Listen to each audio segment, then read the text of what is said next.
Hello, everyone. I'm Ross Palumbo. Here's a look at your top stories at this hour, and we begin with breaking news. One person has died after a shooting at the Chiefs Super Bowl parade in Kansas City. Several other people were hurt. It all happened just as the celebration was wrapping up near Union Station there. Fans reportedly thought they were hearing fireworks, but then the crowd just took off running as police swarmed the area. Officers took 2 people into custody, investigators giving an update just moments ago. I can tell you that in and around that scene, it is still active. Not active in necessarily threats, but it's a very active scene. We're still investigating. This is still early on. We still have parties that are walking into hospitals. An estimated 1 million people were all gathered here in downtown Kansas City when those shots rang out. Of course, we'll continue following this throughout the afternoon for you. Meanwhile, a Metro committee is set to vote today on the proposed gondola site, which would take people from Union Station to Dodger Stadium. KCAL's Amanda Starrantino now with a preview. I'm Amanda Starrantino, right outside Dodger Stadium, and we know when we go to a baseball game, there is so much traffic trying to just get in here and in the surrounding area. So this has been in talks for years to try to help alleviate that with a gondola taking people in the air from Union Station to here. It's about 1.5 miles. Well, this project, it could cost about $500 million. So it got some pretty penny here, and there's a lot of people against it as well. While it sounds great to alleviate traffic, make things a little bit easier for parking here, and get more people into the stadium, others say they're not okay with the route, saying, you know, it's going to have privacy issues since it's going to go over neighborhoods in the Chinatown area and some other neighborhoods as well. Also, it's going to have to, it will mess with gentrification. That's another issue, and a lot of opposition to this. So today, the Metro Committee will be meeting to discuss this and to discuss if they want to move it forward. So we're going to be hearing from that and hearing from them about what exactly is those next steps and how soon we could see it. It could be 2028. This gondola could be completed. So we're going to have details on that meeting and also talk to people that are for and against that gondola as well, coming up on KCAL News. All right, thanks, Amanda. She'll have the latest tonight at 4 as well. Turning out to the weather, a live look outside. Believe it or not, the sun is out there somewhere, but all that haze, meaning rain, could be back on the radar. KCAL meteorologist Olga Ospina now with all the details on our next weather forecast. Olga, at least it's beautiful behind you. It's beautiful in this picture, in this graphic, right? There is the sunshine. But yes, we definitely saw more cloud cover today, a deepening marine layer, and we're looking at some big changes as we head into later in the week. Today, though, Valentine's Day, happy Valentine's Day, dry and mild conditions. Even all the way into Friday, the changes really start taking place as we head into the weekend and still continuing into next week. We have a series of storms. We actually already have one right now, but that one is impacting mostly Central Coast up into Northern California. We're just seeing that deepening marine layer and a little more cloud cover, but chance of rain will be with us into the weekend as well as next week. So what could you expect for Valentine's Day? Temperatures mostly in the 60s, mostly sunny skies, upper 50s if you're heading out to dinner tonight. You can see on our radar a little bit of cloud cover streaming overhead. And temperatures, they're mild at 60s for a lot of us, low 60s into Lancaster as well as Palmdale.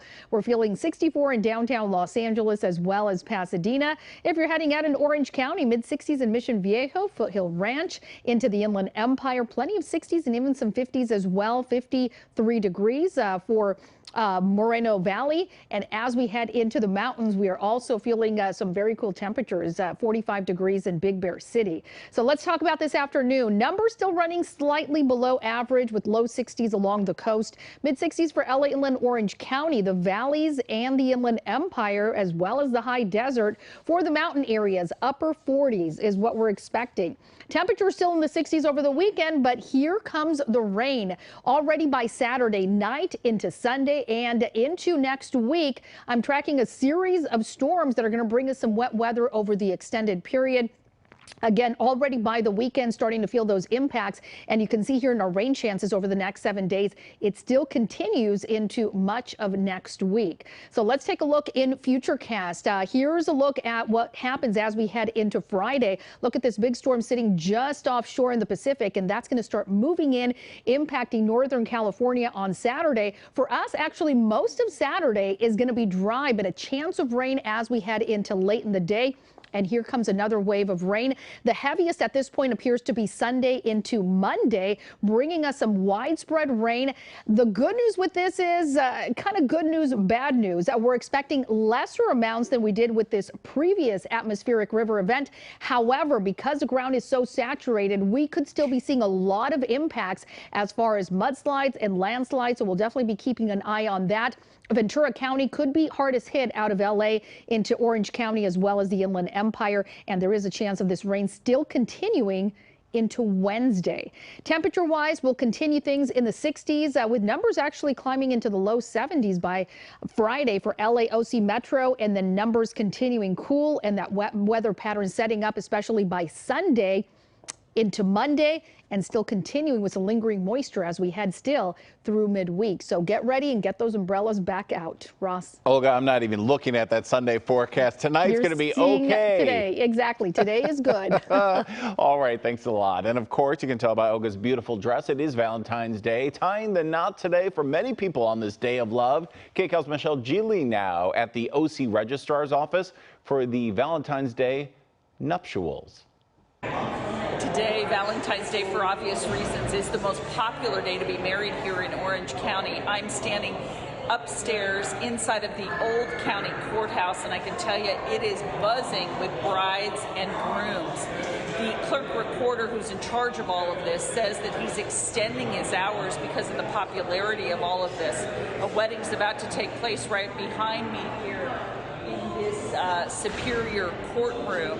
One of the supervisors, Don Wagner, who's also a lawyer, will be marrying this couple.